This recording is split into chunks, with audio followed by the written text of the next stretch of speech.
బైబిళ్ళు తెరవండి. ఈరోజు మన పాఠ్య భాగం ప్రకటన గ్రంథం 10వ అధ్యాయం 1 నుండి 4వ వచనం వరకు శ్రద్ధగా వినండి. బలిష్ఠుడైన వేరొక దూత పరలోకము నుండి దిగిరావటము చూచాను. ఆయన మేఘమును ధరించుకొని ఉన్నాడు. ఆయన శిరస్సు మీద ఇంద్రధనుస్సు అనగా మేఘధనుస్సు ఉంది. ఆయన ముఖము సూర్యబింబము వలె, ఆయన పాదములు అగ్నిస్తంభముల వలె ఉన్నాయి. ఆయన చేతిలో విప్పబడిన చిన్న పుస్తకమున్నది. ఆయన తన కుడిపాదము సముద్రము మీద, ఎడమ పాదము భూమి మీద మోపి సింహము గర్జించున్నట్లు గొప్ప శబ్దముతో ఆర్భటించాడు. ఆయన ఆర్భటించినప్పుడు 7 ఉరుములు వాటి వాటి శబ్దములు పలికాయి. ఆ 7 ఉరుములు పలికినప్పుడు నేను రాయబోతూ ఉండగా 7 ఉరుములు పలికిన సంగతులకు ముద్ర వెయ్యి, వాటిని రాయవద్దు అని పరలోకము నుండి ఒక స్వరము పలకటము విన్నాను. శ్రోతలు వింటున్నారా? 6వ బూరకు 7వ బూరకు మధ్య జరిగినది ఇప్పుడు చెప్పబడింది. 6, 7 ముద్రలకు మధ్య మహాశ్రమల కాలంలో 2 గుంపుల వారిని దేవుడు ముద్రించటం జరిగింది. వారు విముక్త ప్రజలు. ఇక్కడ ఇప్పుడు 6, 7 బూరలకు మధ్య 3 వ్యక్తులు మనకు పరిచయమవుతారు. మొదట బలిష్ఠుడైన దేవదూత కనపడుతున్నాడు. ఆ తరువాత 11వ అధ్యాయంలో 2 సాక్షులు మనకు పరిచయం కాబోతున్నారు. ఇతడు ఒక దేవదూత, అయితే బలిష్ఠుడైన దూత. ఈ దూత యేసుక్రీస్తు అనుకోకండి. పాత నిబంధనలో ఆయన యెహోవా దూత అనబడ్డాడు గాని ఆయన మానవుడై అవతరించి శిలువపై చనిపోయి పునరుత్థానుడై ఆరోహణుడై మహిమలోకి ప్రవేశించిన తరువాత ఆయనను అలా అనలేదు. ఆయన దూత కాడు. ఆయన పాత నిబంధనలో దూతగా వచ్చాడు, అయితే అవతారమందు మానవుడయ్యాడు. ప్రకటన గ్రంథంలో మహిమలోని క్రీస్తు, అవతరించిన క్రీస్తు ఆరోహణమై మహిమలో ఉన్నాడు. ప్రకటన గ్రంథం యేసు ప్రత్యక్షం. ఆయన మహిమాన్విత వ్యక్తిత్వం ప్రతి అధ్యాయంలో మనకు బయలుపరచబడింది. ఆయన మహిమాస్వరూపి. ఆయన క్రియలు, ఆయన మహాత్మ్యము ప్రకటన గ్రంథంలో మనకు ప్రత్యక్షపరచబడ్డాయి. తనను తిరస్కరించిన లోకానికి తీర్పు తీర్చే న్యాయాధిపతి యేసుక్రీస్తు. ఈ అధ్యాయంలో మనం చూస్తున్నది బలిష్ఠుడైన దేవదూతను. వేరొక దూత అంటే అంతకు ముందు 5వ అధ్యాయం 2వ వచనంలో ఒక దూత కనిపించాడు. గ్రంథము విప్పటానికి యోగ్యుడైన వాడు ఎవడు అని అడిగిన ఒక దూత. ఇప్పుడు ఇక్కడ మనకు కనిపిస్తున్నది మరొక దూత. వేరొక దూత అంటే ఆ మొదటి దూత లాంటి వాడే అని మనం గ్రహించాలి. ఈ దూత క్రీస్తు దూత. క్రీస్తుకు ఉన్న యోగ్యతలు ఇతనికి ఉన్నాయి. క్రీస్తు సన్నిధి నుండి, పరలోకము నుండి ఈ దూత దిగి వస్తున్నాడు. యేసుక్రీస్తు పరలోక సింహాసనాసీనుడు. ఈ దూత మేఘమును ధరించుకున్నాడు. మేఘమే అతని దుస్తులు, అనగా మేఘ వస్త్రం ధరించుకున్నాడు. కాని ఇది షకీనా మహిమ మేఘం కాదు. యేసుక్రీస్తు రెండోసారి వచ్చినప్పుడు ఆయన మహిమ మేఘాలపై వస్తాడు. దేవదూతలు ఆయన మొదటి రాకడను ప్రచురించారు. రెండవ రాకడను కూడా దేవదూతలే ప్రకటిస్తారు. ఈ దేవదూతను మేఘధనుస్సు ఆవరించి ఉంది. మేఘధనుస్సు దేవునికి మానవునికి మధ్య నిబంధనకు సంకేతం. నోవహుతో దేవుడు నిబంధన చేస్తూ మళ్లీ ఇలాంటి జలప్రళయం రాదు అని చెప్పి దానిని ధృవపరచడానికి మేఘధనుస్సు సంకేతాన్ని ఇచ్చాడు. ఈ దేవదూత ముఖం సూర్యునిలాగా ప్రకాశించింది. మహిమలో ఉన్న క్రీస్తు యొక్క సంతకం ఈ దూత ముఖం మీద కనిపిస్తోంది. ప్రకటన 1:16 క్రీస్తు మహిమ దర్శనం మరోసారి చూడండి.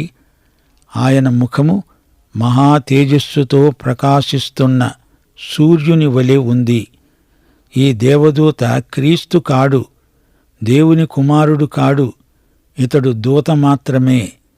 నిర్గమకాండం 34:29 మోషే సీనాయి కొండ దిగుతూ ఉండగా దేవుడు అతనితో మాట్లాడుతున్నప్పుడు అతని ముఖచర్మము ప్రకాశించిన సంగతి మోషేకు తెలియలేదు. అహరోను, ఇశ్రాయేలీయులందరూ మోషే ముఖం మీది ప్రకాశం చూచి అతణ్ణి సమీపించడానికి భయపడ్డారు. ఈ దూత క్రీస్తు సన్నిధిలో నుండి బయటికి వస్తున్నాడు గనుక అతని ముఖం ప్రకాశించింది. లూకాసు వార్త 24:4 సమాధి దగ్గర స్త్రీలు యేసు దేహం కోసం వెతుకుతున్నారు. అప్పుడు ప్రకాశమానమైన వస్త్రములు ధరించిన ఇద్దరు వారి వద్దనే నిలిచారు. క్రీస్తు యొక్క ప్రకాశానికి ఇది ప్రతిఫలకం మాత్రమే. ప్రకటన గ్రంథం 18:1 దూతను చూడండి.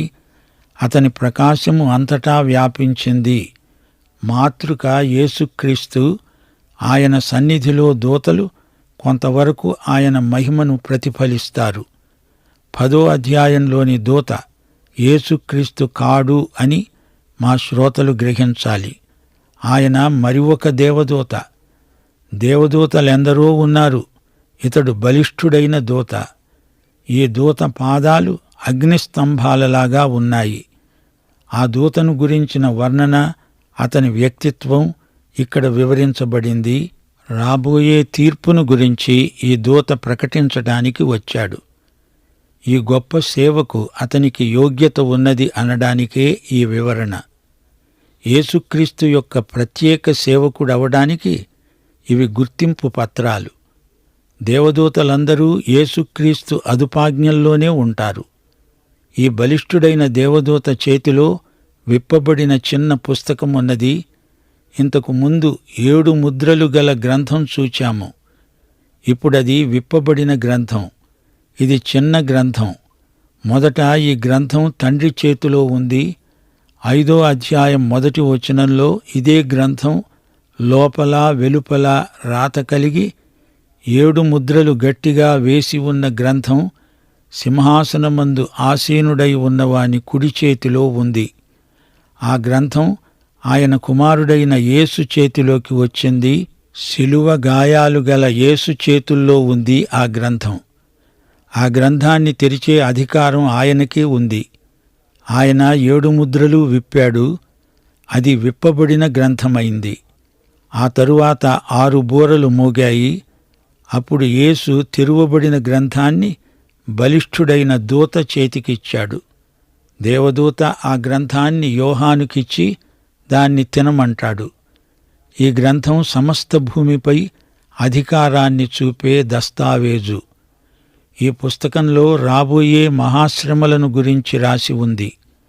యేసుక్రీస్తు సింహాసనాసీనుడై న్యాయాధిపతిగా తీర్పు తీరుస్తాడు.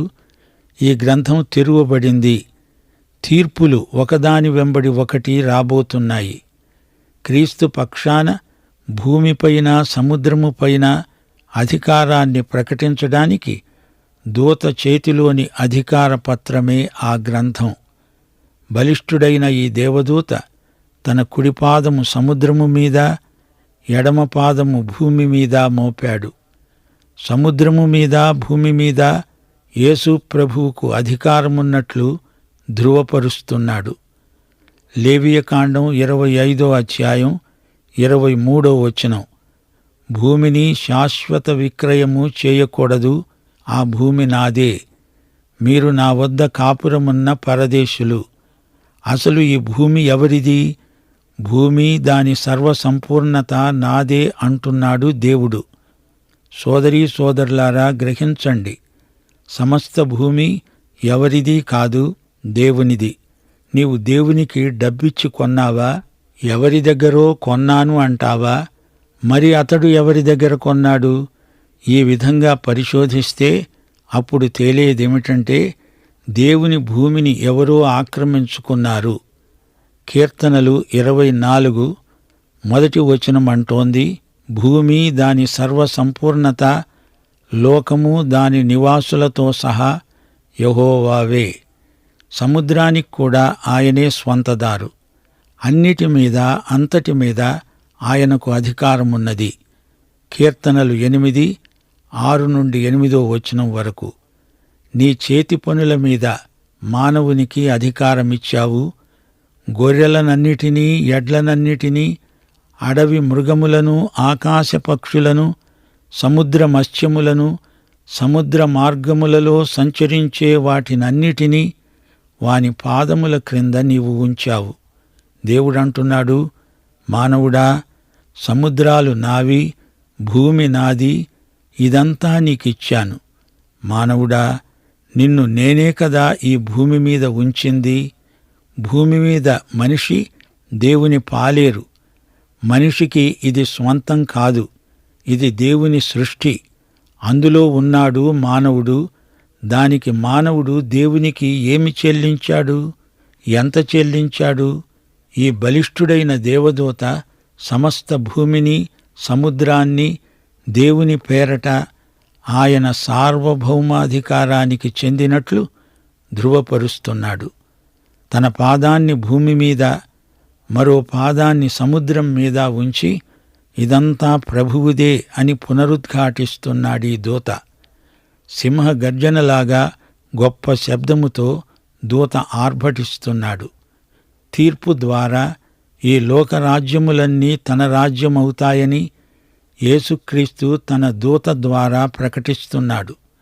ఆయన సృష్టికర్త, విమోచకుడు, అంతా ఆయనదే. బలిష్ఠుడైన దూత చేతిలో ఉన్నది చిన్న పుస్తకం. మహాశ్రమల కాలం త్వరలో మొదలవుతుంది. ఇంకా అట్టే సమయం లేదు. గ్రంథం విస్తరించి చెప్పటానికి ఏమీ మిగలలేదు. మహాశ్రమలు వస్తున్నాయి. అందుకే అది చిన్న పుస్తకమని చెప్పబడింది. రోమాపత్రిక 9వ అధ్యాయం 27వ వచనం, ప్రభువు తన మాట సమాప్తము చేసి క్లుప్తపరిచి భూలోకమునందు దానిని నెరవేరుస్తాడు. మహాశ్రమలు కొద్ది కాలమే, ఆ కాలం కొంచెమే అని యేసు ప్రభువు చెప్పాడు. దానియేలు 7 సంవత్సరాలు అన్నాడు. 7 సంవత్సరాలు దేవుని కాలమానంలో ఎక్కువ కాలమేమీ కాదు. బలిష్ఠుడైన దూత ఆర్భటించినప్పుడు 7 ఉరుములు వాటి వాటి శబ్దములు పలికాయి. అనగా దూత చెప్పిన దానికి దేవుడు ఆమేన్ అంటూ తన ఆమోదం తెలిపాడు. కీర్తనలు 29, 3వ వచనం, యెహోవా స్వరము జలముల మీద వినబడుతున్నది. మహిమగల దేవుడు ఉరుము వలె గర్జిస్తున్నాడు. యోబు గ్రంథం 37వ అధ్యాయం 5వ వచనం అంటోంది, దేవుడు ఆశ్చర్యముగా ఉరుము ధ్వని చేస్తాడు. మనము గ్రహించలేని గొప్ప కార్యములు ఆయన చేస్తాడు. యూదులు సాధారణంగా ఉరుము అనడానికి 7 స్వరాలు అంటారు. 7 శబ్దాలు ఉరుము అని వారి భావన. 29వ కీర్తన చిన్నదే. అందులో యెహోవా స్వరం అనే మాట 7 సార్లు వస్తుంది. ఉరుము దేవుని స్వరమే అని ఇశ్రాయేలీయుల భావన. ఉరుము అనగా దేవుని సప్తస్వరములు. 7 ఉరుములు వాటి వాటి శబ్దములు వినిపించాయి అని యోహాను చెబుతున్నాడు. ఈ ఉరుము శబ్దము పరలోకమందున్న యేసుక్రీస్తు శబ్దమే. తన దూత చెప్పిందానికి యేసుక్రీస్తు తన ఆమోదం తెలుపుతున్నాడు. దూత చెప్పిందానికి ప్రభువు ఆమేన్ అంటున్నాడు. అతడు చెప్పిందానితో తాను ఏకీభవిస్తున్నాడు. యేసు తన అధికారముతో, శక్తితో ఈ భూమి మీదికి రాబోతున్నాడు. 7 ఉరుముల శబ్దమేమిటో యోహాను గ్రహించాడు. అది రాయటానికి ఉపక్రమించాడు. అయితే రాయవద్దు, 7 ఉరుములు పలికిన సంగతులకు ముద్ర వెయ్యి, వాటిని రాయవద్దు అంటూ పరలోకం నుంచి ఒక స్వరం వినిపించింది. ఇది ప్రకటన అనే గ్రంథం. మరి ఇందులో ఈ సంగతులను మాత్రమే దేవుడు ఎందుకు గుప్తంగా ఉంచినట్లు? ప్రకటన గ్రంథం మొత్తంలోకి ముద్ర వేయబడిన సందర్భం ఇది ఒకటే. ప్రకటన 22వ అధ్యాయం 10వ వచనం స్పష్టం చేస్తోంది, ఈ గ్రంథమందున్న ప్రవచన వాక్యములకు ముద్ర వేయవద్దు, కాలము సమీపమై ఉన్నది. అయితే ఈ ఉరుముల శబ్దమును, అవి చెప్పిన మాటలను యోహాను రాయకూడదని, వాటికి ముద్ర వేయాలని ఆదేశించబడింది. ఈ బలిష్ఠుడైన దేవదూత క్రీస్తు కాడు. అతడే క్రీస్తయితే యోహాను ఆయన పాదాలపై పడి ఆరాధించేవాడు. ప్రకటన 1వ అధ్యాయంలో యోహాను మహిమలోని క్రీస్తును చూచి ఆయన పాదాల చెంత చచ్చిన వాని వలె పడ్డాడు. కాని ఇతడు క్రీస్తు కాడు గదా, ఇతడు బలిష్ఠుడైన దేవదూత అంతే. ఆ ఉరుములు ఏం చెప్పాయో అని మనం ఊహించే ప్రయత్నం చేయకూడదు. ఈ మాటలకు ముద్ర వేయి, రాయవద్దు అని ప్రభువు యోహానుకు ఖండితంగా చెప్పాడు, ఆజ్ఞాపించాడు. ఈ రోజు వరకు అవి ముద్రించబడే ఉన్నాయి.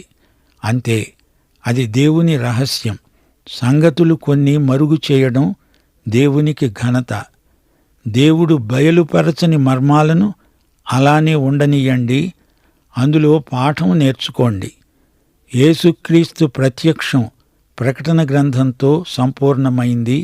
అయితే ఈ ఒక్క సంగతి మాత్రం దేవుడు ఎందుకో బయలుపరచదలుచుకోలేదు. ప్రియ శ్రోతలు, వింటున్నారా? 6వ బూర మోగింది, 7వ బూర ఇంకా మోగలేదు. ఈలోగా ఎన్నెన్నో సంగతులు జరిగాయి. వీటిని చూస్తుంటే ఎవరికైనా భయము, ఆశ్చర్యము కలుగక మానదు. బలిష్ఠుడైన ఈ దూత దేవుని సన్నిధి నుండి, మహిమలోనున్న క్రీస్తు వద్ద నుండి వస్తున్నాడు. ఈ దూత మేఘమును ధరించుకున్నాడు. మేఘధనుస్సు ఈ దూత తలపై ఉంది. దేవుని సింహాసనముపైని మహిమలోనిదే మేఘధనుస్సు. యెహెజ్కేలు 1వ అధ్యాయం 28వ వచనం, వర్షాకాలమున కనపడే ఇంద్రధనుస్సు యొక్క తేజస్సు వలె సింహాసనము చుట్టూ ఉన్న తేజస్సు కనపడింది. దేవుని ముఖకాంతి మేఘముల గుండా ప్రసరించగా అది మేఘధనుస్సు అవుతుంది. ఆ తేజస్సు ఈ బలిష్ఠుడైన దూతపై ప్రతిఫలించి ప్రకాశించింది. మత్తయి సువార్త 17వ అధ్యాయం 2వ వచనంలో యేసు ప్రభువు రూపాంతర దర్శనం ఎలాంటిది? ఆయన ముఖము సూర్యుని వలె ప్రకాశించింది. ఆయన వస్త్రములు వెలుగు వలె తెల్లనివి అయ్యాయి. దూత యేసు వద్ద నుండి వచ్చినందున ఆయన మహిమ ప్రకాశం ఈ దూతపై ప్రతిఫలించింది. అతని స్వరం సింహగర్జన వలె వినిపించింది. యెషయా, యోవేలు, ఆమోసు గ్రంథాలలో ఆయన స్వరము సింహగర్జన వలె ధ్వనించింది. సముద్రం మీద, భూమి మీద 2 పాదములు మోపాడంటే సమస్త విశ్వమంతటి మీద యేసు ప్రభువుకు అధికారమున్నదని దూత వ్యక్తం చేస్తున్నాడని భావం. భూమిపై ఎంత అధికారమో సముద్రము మీద కూడా ఆయనకు అంత అధికారము, హక్కు ఉన్నాయి. దూత చేతిలోని చిన్న పుస్తకం రాబోయే శ్రమల కాలమందలి సంఘటనలు, కాలం సంకుచితమని తెలుపుతోంది. 7 ఉరుముల ధ్వనుల ప్రకటన యోహాను రాయకూడదని ఆంక్ష విధించబడింది. 2 కొరింథీ 12వ అధ్యాయం 4వ వచనంలో పౌలు మధ్యాకాశమునకు ఎత్తబడినప్పుడు వచింప శక్యము కాని మాటలు విన్నాడు. ఆ మాటలు మనుష్యులు వినకూడదు, పలకకూడదు. యోహాను రాసినంత మటుకు మనకు చాలు. బైబిలులో చెప్పబడని విషయాలను మనము ఊహించలేము. దేవుడు చెప్పింది చెప్పినట్లే నమ్మడం మనకు శ్రేయస్కరం. తలలు వంచండి, ప్రార్థన చేసుకుందాం. మహిమగల మా తండ్రి, నీకు మా హృదయపూర్వకమైన కృతజ్ఞతలు. నేటి పాఠంలో మేము నేర్చుకున్న సత్యాలెన్నో ఉన్నాయి.